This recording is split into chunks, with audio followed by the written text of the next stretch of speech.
Marge in Chains is a really great episode of The Simpsons. I love it when an episode focuses on Marge because they are, compared to the other ones, few and far between.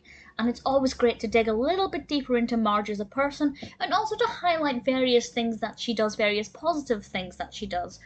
Because as a character, I won't say she's underrated, but she doesn't necessarily get the spotlight as much as some of the others. This is the 21st episode of the 4th season. I believe it's the penultimate episode, directed by Jim Reardon, aired originally in May 1993.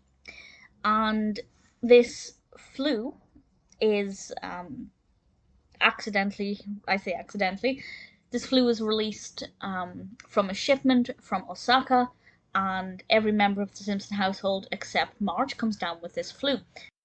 Marge, being absolutely exhausted from looking after everybody, accidentally steals something from the Quickie Mart. She doesn't mean to do it. I don't think there's any question in any viewer's mind that this is something that Marge did on purpose. But in her state of exhaustion, she just completely overlooked paying. And to be honest, this is something that I've heard of happening. People do just in sheer exhaustion accidentally walk out of a shop without paying, and I guess it's an old excuse, one of the oldest excuses in the book. Security guards are probably fed up of hearing that as an excuse, but let's face it, it does and can happen. And Marge ends up, of course, going to prison for this, and seeing Marge being convicted of this is pretty bizarre, actually, because Marge is a pillar of the community in many ways. Sure, not a lot of people would express any like towards her, but as they begin to realize, she actually brings a lot of value to a lot of people and plays an important role not just in the Simpson household, but in Springfield in general. And it's all about everybody kind of rallying together and trying to get the right thing done and do the right thing by Marge. For viewing, it's definitely a brilliant episode that says that Marge, although sometimes a passive character, she's not usually the one making the jokes. She's not necessarily usually the one towards whom jokes are being made. But as we see here, despite that, she is the glue that holds the Simpsons family and part of Springfield together, and it's a beautiful celebration of her character and everything that she brings to those around her.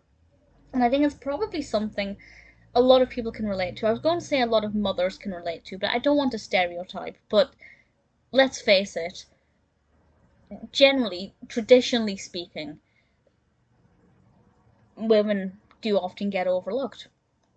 Not so much nowadays, thankfully, things are changing, but certainly in the 90s, this definitely would have been exceptionally relatable for a lot of people, and I think it really champions the role of the, I guess, housewife, the mother, and actually shows that they do a lot and they bring a lot of value.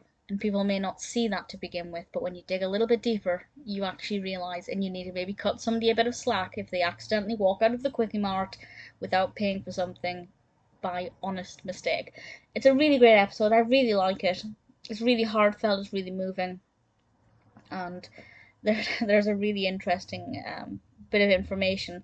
There's some Indian dialogue in this between Apu and Sanjay, and apparently, according to Wikipedia and IMDb, that the writers of the show actually called the Embassy of India, which is in Washington, and asked them to translate it. And to quote, they were not interested or happy, but apparently still did it, and I don't know why they did it if they weren't interested or happy about it. But also, why would you not be happy about it? Not that I can remember exactly what that dialogue was, but it doesn't matter. I just found that really fascinating. It's a really strong episode, definitely one that I enjoyed watching, and I'm always happy to watch.